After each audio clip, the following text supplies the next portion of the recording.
Et salut la famille, bienvenue sur Crasham TV. Moi c'est AGN Roll Boss, artiste, réalisateur. Bon, aujourd'hui je vais vous parler de mon backstage, du dessous du clip avec le groupe VDA et Kwaku le Blanc. D'abord j'ai été contacté par mon vieux père, Patrick Orange. Quand tu m'as appelé, il m'a expliqué un peu le projet et tout. Vraiment j'étais content, tu vois, j'étais content. Je devais être à la hauteur vraiment de ce qu'ils entendaient de moi, tu vois. Vu que c'est des artistes connus, c'est des personnes qui font des millions de vues. Bon, je lui ai dit, OK, il n'y a pas de problème, tout ça, et qui m'amène le son bien en avance, comme ça j'écoute et j'essaie de me préparer aussi mentalement à la veille du tournage. Je devais, voilà, tu t'es stressé, tu vois, t'es stressé parce que tu te dis quoi, OK, c'est VDA qui ont des millions de vues. Et tu te dis, OK, tu dois être à la hauteur parce que, voilà, les gens vont regarder le clip, tout ça, donc tu dois vraiment être à la hauteur. Et même ce qui fait que même les réglages que tu connais, l'appareil que tu connais, tellement tu es stressé, c'est comme si tu ne connais pas l'appareil en fait, tu vois. Donc je devais rester là, regarder les tutoriels, ça, voir comment régler tel truc. Pourtant, ce sont les trucs que je connaissais déjà, tu vois. Tu dois te lever, tu dois chercher sur les petits câbles, les batteries, les petits trucs, les mémoires 4 et tout, parce que tu sais que tu vois, tu dois être au complet. Parce que le lendemain, quand on devait partir, et en plus, on devait partir tourner dans le coin où habite Kwaku le Blanc. C'est derrière Turin, vers la France là-bas, tu vois. Et c'est une distance de 3h30. Quand tu pars là-bas, si tu as oublié une batterie, une mémoire 4, tu ne peux plus revenir encore, tu vois. Donc c'est compliqué. Donc je devais à la VDA, je devais préparer et tout. On a fait la route, il y avait mon gars qui roulait. Moi, j'étais fatigué. Et il y avait la maquilleuse qui était derrière nous. En tout cas, il y avait une bonne ambiance avec la musique et tout. C'était cool, tout ça. Mais il y avait toujours le stress, tu vois. Il y avait toujours le stress parce que voilà. Mais avec une bonne ambiance quand même, tu vois. J'étais positif. Je me dis quoi. Bon, d'autant si j'avais travaillé aussi avec d'autres personnes. Hein. Mais toujours, on ne sait jamais, tu vois. Le niveau est toujours haut, tout ça. Donc, il faut assurer. Arrivé là-bas, il y a le père de Kwaku le Blanc qui nous accueille. À l'entrée, il y a son père qui est là. Son père Alexandro, à qui je salue. Avec sa mère, tu vois, ils étaient là, qui nous ont accueillis, déjeuner, tout ça, café, des brioches, des croissants et tout. Et il y avait tout le groupe de Sabé System. En fait, Sabé System, c'est une famille, en fait, tu vois. Normalement, Sabé System, c'est le groupe du père de Kwaku le Blanc. Ça, en fait, c'est un héritage de père en fils. Quand on est arrivé, il y a son père qui nous a monté les tableaux, tout ça, des concerts qu'il a fait dans le passé des années 70, tout ça, tu vois. Des concerts qu'ils ont fait, tu vois, quand ils étaient ils étaient jeunes, avec des photos accrochées là. Et moi, quand je vois ça, vraiment, je suis ébloui, tu vois, je suis content. Parce que je me dis, waouh, tu vois.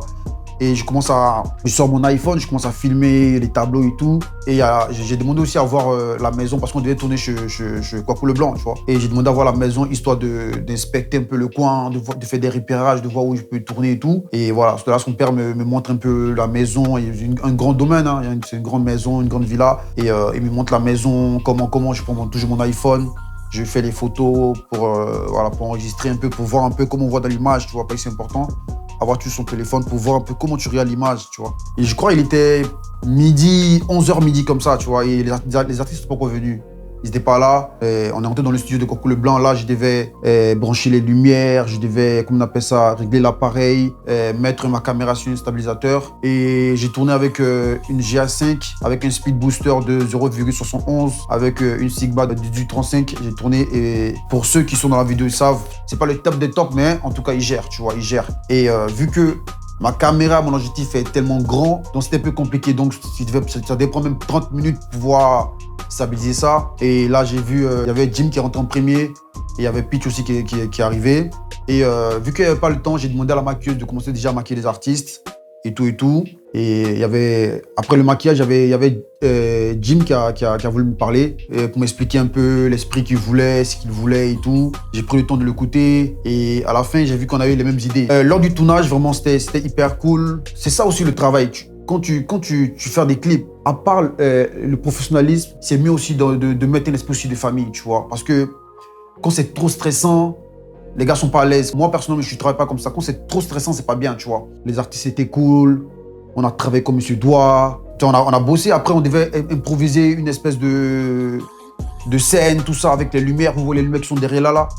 Voilà, c'est les mêmes lumières que j'ai mis sur la scène, si vous remarquez le clip. J'ai mis les scènes avec Jim, on a soulevé les tables, on plaçait ici, des baffes, parce que dans le coin où on a fait la scène, il y avait comment on appelle ça, des matos, des appareils coûtait cher que le papa qu'on appelle ça, de Kwaku Leblanc avait. Il y avait des appareils, il y avait qu'on appelle ça, des machines de gazon et tout. Il y avait des bois pour faire le feu, tout ça. Il y avait tout là-bas, tu vois.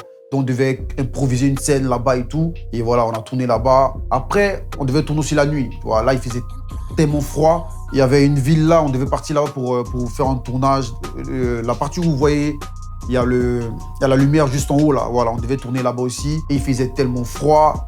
Il y avait Pitch même qui n'arrivait même pas à résister, tellement il faisait froid, vraiment froid. Donc on a tourné là-bas, chap, voilà. Et on devait courir dans la voiture en même temps parce qu'il faisait vraiment froid. Ici et puis là-bas, on peut aussi faire. Non, puis c'est quoi, tu ne l'as pas désarmé, c'est froid. Après, on est parti même à Conéon Centre. On a tourné juste un peu là-bas aussi. Franchement, c'était une très belle expérience. C'était vraiment une très belle expérience pour moi. Ça m'a appris beaucoup de choses. Tourner avec des artistes qui ont des millions de vues, c'est un autre truc, tu vois. Il y a des exigences, il y a les images aussi qui sont là. Donc, il y a des trucs que tu peux pas te permettre de faire, tu vois. Et pour le montage, j'ai commencé à parler avec Jim directement sur WhatsApp. On parlait directement. Dès que je finis le montage, j'envoie à Jim. Il a réglé le montage. Il y a des choses qu'il m'a dit de modifier et tout. Et je modifiais, je l'envoyais. Il me disait ce qu'il en pensait et tout. Et c'était pas aussi facile parce que moi, déjà, à la base, je travaillais à Amazon. Voilà, je ne vis pas seulement que des vidéos.